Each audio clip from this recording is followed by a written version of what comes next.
आज के कार्यक्रम के प्रमुख अतिथि आदरणीय श्री कुमार मंगलम जी बिरला, संघ को अनुभव करने के लिए यहाँ पधारे हमारे सभी विशेष निमंत्रित अतिथिगण, माननीय सर्वाधिकारी जी, विदर्भ प्रांत के माननीय संघ चालक जी, नागपुर महानगर के माननीय संघ चालक जी, उपस्थित नागरिक सज्जन, माता भगिनी एवं आत्मीय स्वयंसेवक बंधु, संघ के शताब्दी वर्ष के कार्यक्रमों के 2/3 कालावधि के बीच जाने के अवसर पर इस वर्ग का समापन भी यहाँ हो रहा है।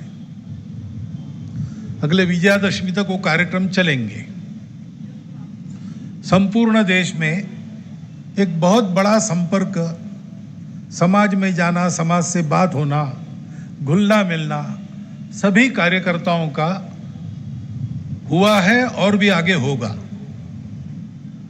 और उसका अनुभव बहुत अच्छा है। ये बात ध्यान में आती है कि जो बात हमारे प्रमुख अतिथि महोदय ने कही कि हमको ये करना है और उसके लिए हमको तैयार होना है, ये मानसिक भाव सामान्यतः सारी भारत की जनता में आज अच्छी तरह से व्याप्त हो रहा है और उसके परिणाम भी दिखते हैं। अभी व्यक्तिगत गीत में कहा गया, हिंदू जागरण का परिणाम आया,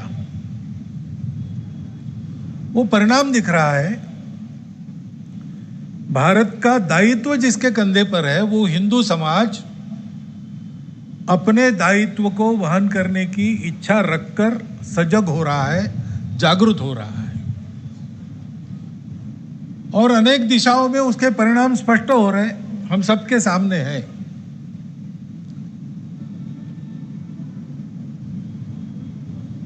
भारत आगे बढ़े, इसके लिए यह अनुकूलता जनमानस में उत्पन्न हो रही, उसके साथ साथ परिस्थिति भी अपने रंग दिखा रही है। उसका बहुत संक्षिप्त में लेकिन सटीक वर्णन हमारे प्रमुख अतिथि महोदय ने किया है।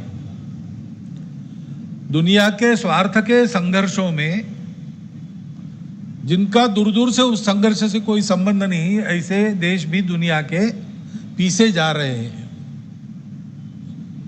युद्ध ईरान और अमेरिका के बीच में है, तेल की कीमतें हमारे यहां बढ़ रही है। अब परिस्थिति हमेशा ऐसी ही होती है, कुछ अच्छी बातें होती है, कुछ अच्छी न लगने वाली बातें होती है। इसलिए सामान्य रूप से मनुष्य विचार करेगा तो नित्य शंकित ही रहेगा, और मनुष्य का एक स्वाभाविक स्वभाव है कि वो नकारात्मक बातें ज्यादा जल्दी देखता है। तो परिस्थिति में संकट है, उसकी तरफ उसका ध्यान जाता है, लेकिन परिस्थिति में अपने पास भी कुछ है, उसका विचार वो नहीं करता। परिस्थिति पर काबू पाना उन्हीं के लिए संभव होता है जो परिस्थिति कैसी भी हो, अपने स्वयं को तैयार रखते, अपने स्वयं के बल का विश्वास रखते हैं। आगे 1000 कदम बढ़ना है, इन 10 कदमों में मैं कैसा जाऊं, इसका विचार करते हुए आगे 1000 कदम के बाद का जो लक्ष्य है उसको सतत मन में रखते हैं।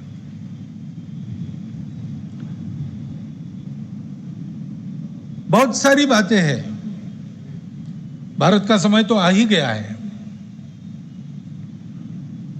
कलहों में फंसे, स्वार्थ में फंसे, अपना विकास और सृष्टि का विनाश, इनमें कोई बीच वाला रास्ता न पाने के कारण लड़खड़ाते हुए इस दुनिया को भारत की और भारत की ही आवश्यकता है, क्योंकि इन सबको जोड़ने वाला तत्व अन्य दुनिया के पास नहीं है।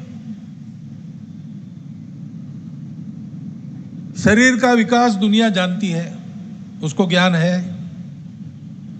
बुद्धि का विकास दुनिया जानती है, उसको ज्ञान है। मन का भी विकास वो जानते हैं, परंतु इन तीनों को एक साथ कैसे विकसित करना? एक को विकसित करना है तो बाकी दो को दबा के रखना पड़ता है। यह प्रचलित पद्धति चल रही है। व्यक्ति की स्वतंत्रता, व्यक्ति का सुख दुनिया जानती है। समाज की स्वतंत्रता, समाज का सुख दुनिया जानती है। सृष्टि का पोषण ये भी दुनिया जानती है, लेकिन इसको एक साथ करना नहीं जानती। व्यक्ति को अधिकार देने हैं तो समाज हित की प्राथमिकता चली जाती है। समाज को अधिकार देने हैं तो व्यक्ति को दबाकर रखना पड़ता है। और भौतिक विकास मनुष्यों का हो तो सृष्टि का क्षरण होगा। सृष्टि का रक्षण करना है तो विकास बंद करो। इस प्रकार की समस्या में दुनिया फंस गई है। इन तीनों को साथ चलाने वाला, तीनों को साथ आगे ले जाने वाला तत्व दुनिया के पास नहीं है। जीवन के लिए अर्थ और काम पुरुषार्थ आवश्यक होते हैं। हमारे यहां भी उसकी मान्यता है। और अर्थ काम से कभी ना कभी आदमी उब जाता है, उसको मोक्ष की आवश्यकता रहती, यह भी दुनिया जानती है। परंतु ये तीनों एक साथ कैसे चलाना? मनुष्य मुक्ति की ओर बढ़ता भी रहे, साधन धन संपन्न भी हो,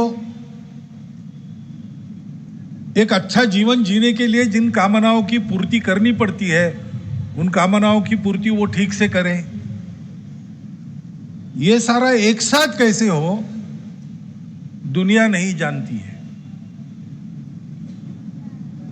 जानकारी पुस्तकों में है, वो दुनिया पढ़ती भी है, बोलती भी है। इसको व्याख्यानों में बताने वाले वक्ता भी दुनिया भर में है। उनके व्याख्यान लोग सुनते, समझते भी है। परंतु ये जब प्रत्यक्ष करना है तो आदत का सवाल आता है।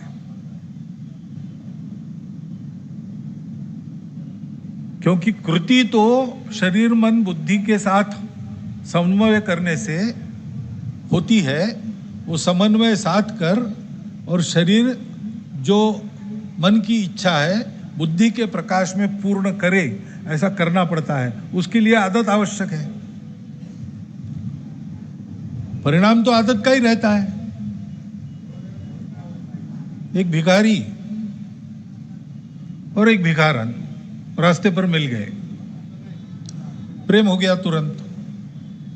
दोनों ने तय किया विवाह करेंगे। अब विवाह करेंगे तो पूछताछ हुई, तुम्हारे पास क्या है, तुम्हारे पास क्या है, कुछ चाहिए ना।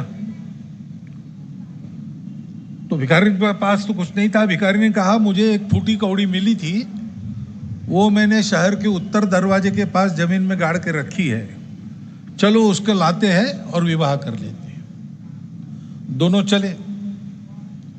नगर का राजा आ रहा था, सवारी आ रही थी हाथी पर। आगे सब बताया जा रहा था, महाराज साहब आ रहे, रास्ता खाली करो। दोनों तरफ प्रजा खड़ी हो गई अपने राजा को देखने के लिए। जय जयकार होने लगा, भीड़ होने लगी। राजा ऊपर से देख रहा है सारा, उसको आनंद लगता था। मेरी प्रजा मेरा जय जयकार कर रही, मैं कितना लोकप्रिय हूं।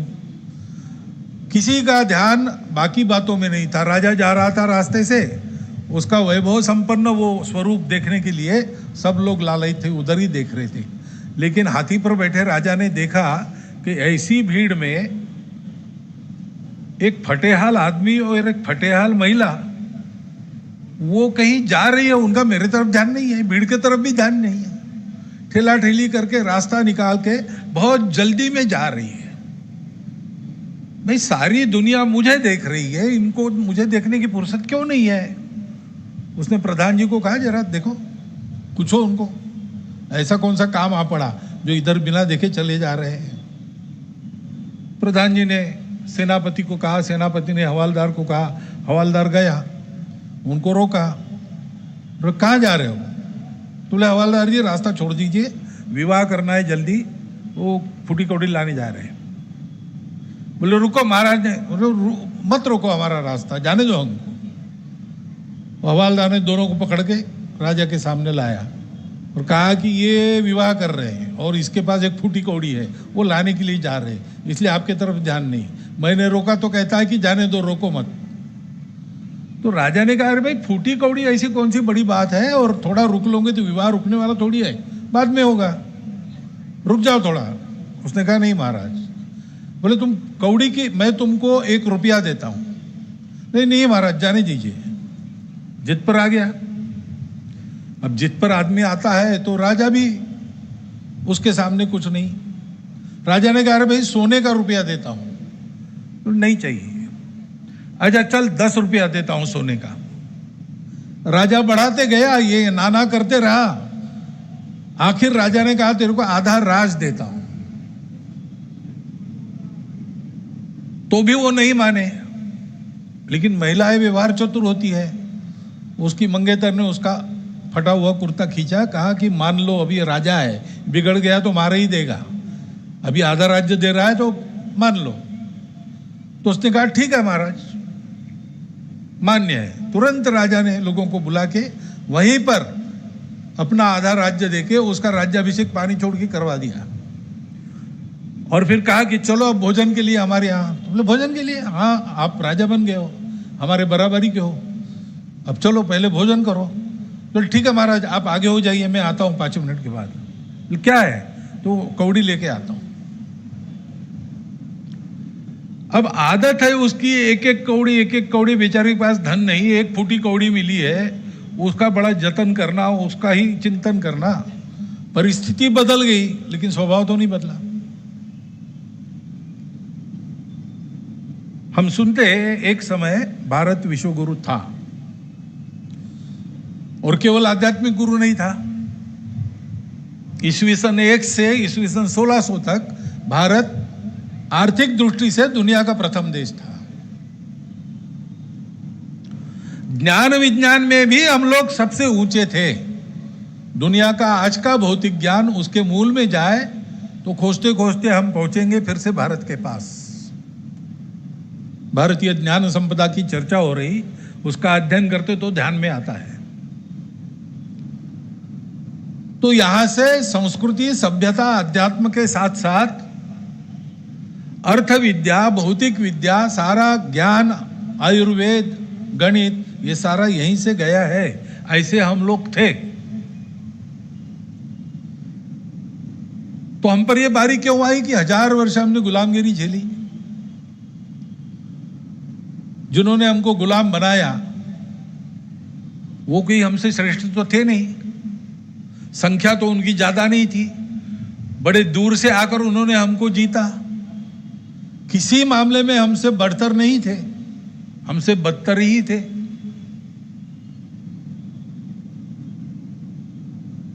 तो कुछ बातें हमारी हमने रखी नहीं, हम भूल गए, हमने अपने तैयारी को खो दिया।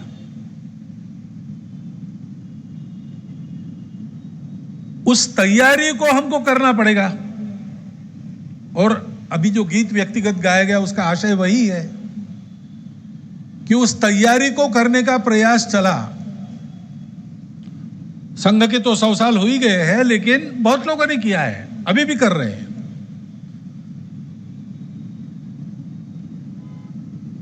हिंदुत्व के जागरण का प्रयास तो स्वामी विवेकानंद, दयानंद महर्षि, उनके पहले से चल रहा है।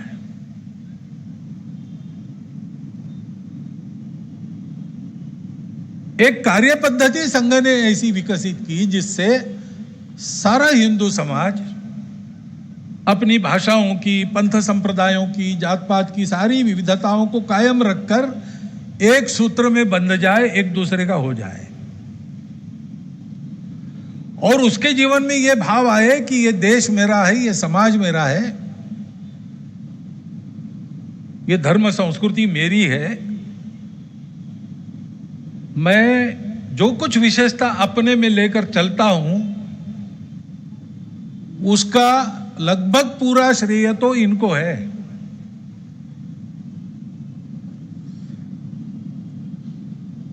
आज हमारे कुटुंब व्यवस्था का अध्ययन दुनिया भर के लोग कर रहे हैं। वो कुटुंब व्यवस्था हमको मिली कहां से? हमारी परंपरा में चलता आया है।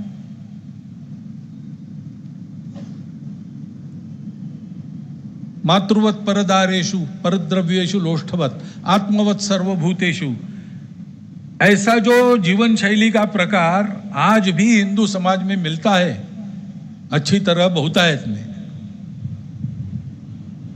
दुनिया उसका विचार करती है कि हम लोग ऐसे कैसे बने, आज भी करती है।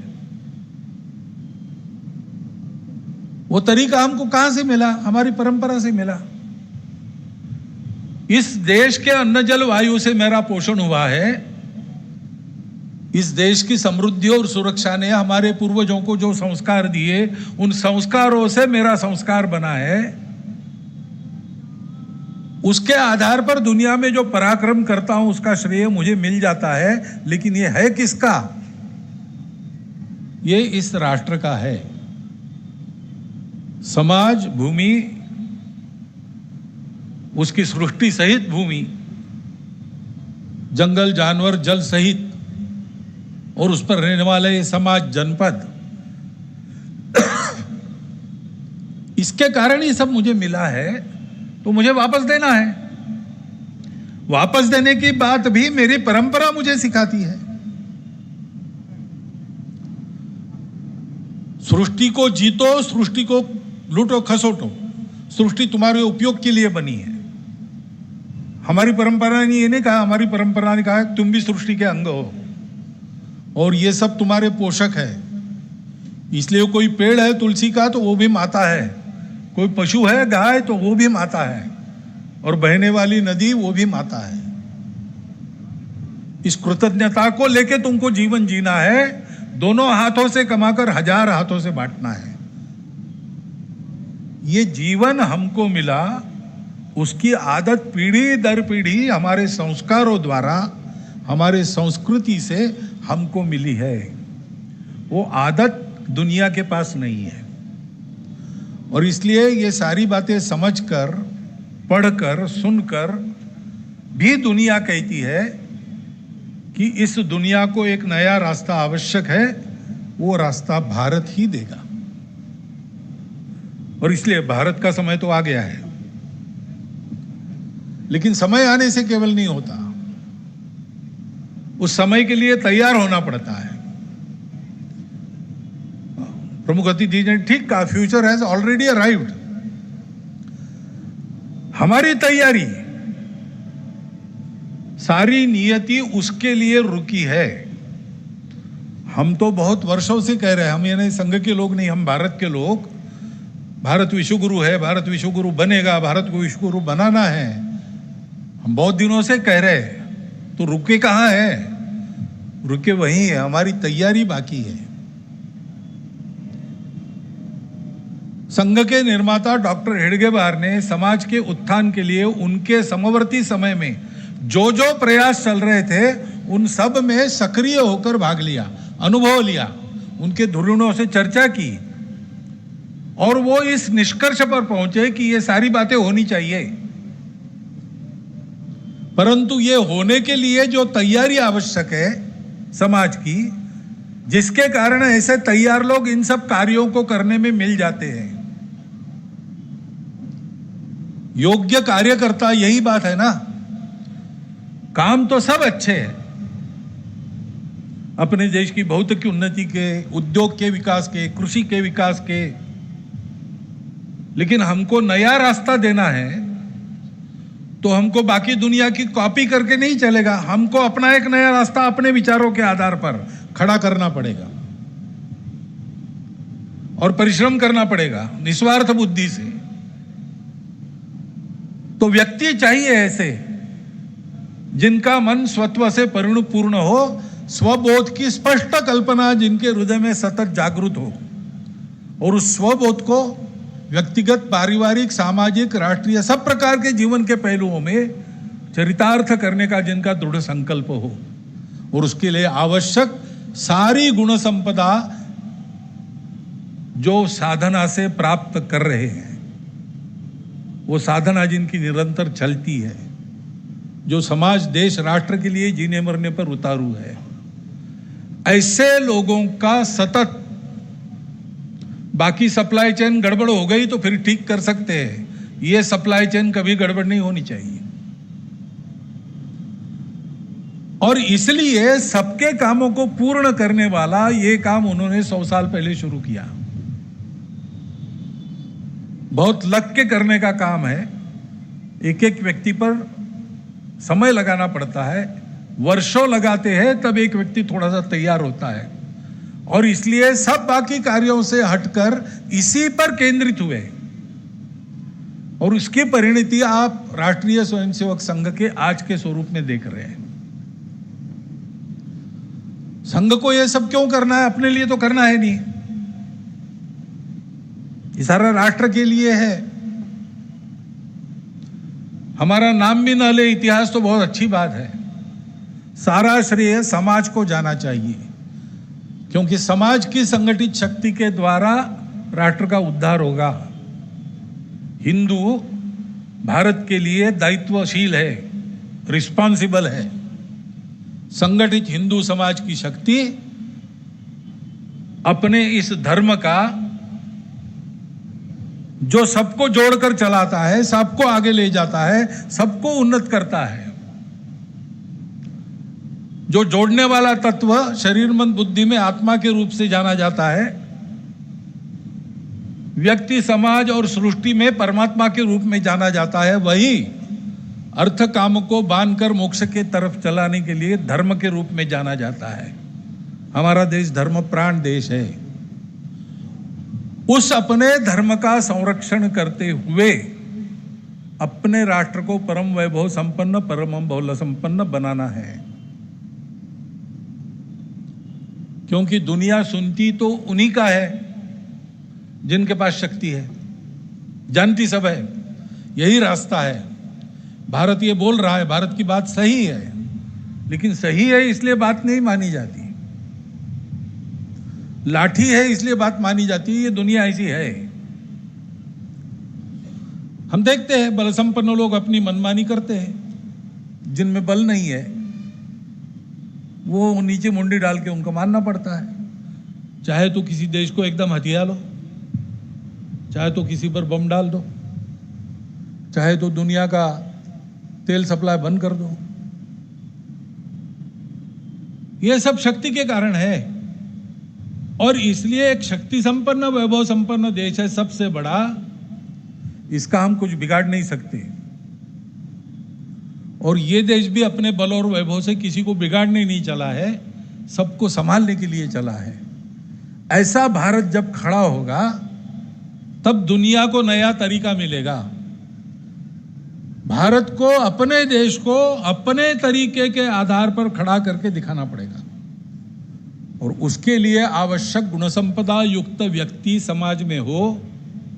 उनके समाज में विचरण करने से, विभिन्न समाज के क्रियाकलापों में अभिसरण करने से समाज का एक वातावरण बने, सारा समाज ही परस्पर अपनत्व की भावना से अनुप्राणित होकर भेद और स्वार्थ भूलकर आगे बढ़े अपने देश को बड़ा करने के लिए, ये समझकर कि अपना देश तब बड़ा होता है जब दुनिया को उस देश की आवश्यकता होती है। अपना देश सारी दुनिया पर अपना डंडा चलाने के लिए बड़ा नहीं होता। भारत धर्मप्राण देश है, दुनिया को धर्म देने के लिए बड़ा होता है। हमारे एक कार्यकर्ता थे, उन्होंने इस बात को व्यक्त किया था विदेश में जो हिंदू रहते हैं उनकी नई पीढ़ी के सामने, कि आपको ऐसा रहना है और ऐसा काम करना है हिंदू स्वयंसेवक संघ का कि उसको देखकर वहां के लोग चाहे कि उनका अपना एक राष्ट्रीय स्वयंसेवक संघ होना चाहिए। भारत को इस रूप में खड़ा होना है अपना तरीका लेकर कि सारी दुनिया देखे और ये कहे कि जिस नींव पर इन्होंने उनके देश का निर्माण किया है, उसी नींव पर हम हमारे देश का हमारे प्रकृति के आधार पर निर्माण करेंगे। और ऐसे सब निर्मित राष्ट्र, क्योंकि जिस नींव पर निर्माण हो रहा है वो नींव विश्व बंधुत्व की है, वसुधैव कुटुंब की है, सब में एक देखने की दृष्टि वाली है, उसके आधार पर जब दुनिया के देश भी बनेंगे तो सारे जगत के राष्ट्र अपना निर्वाह ठीक से करते हुए पूरे विश्व के निर्वाह में अपना समुचित योगदान परस्पर मित्रता के भाव से साथ रहकर करते रहेंगे। ऐसा एक सपना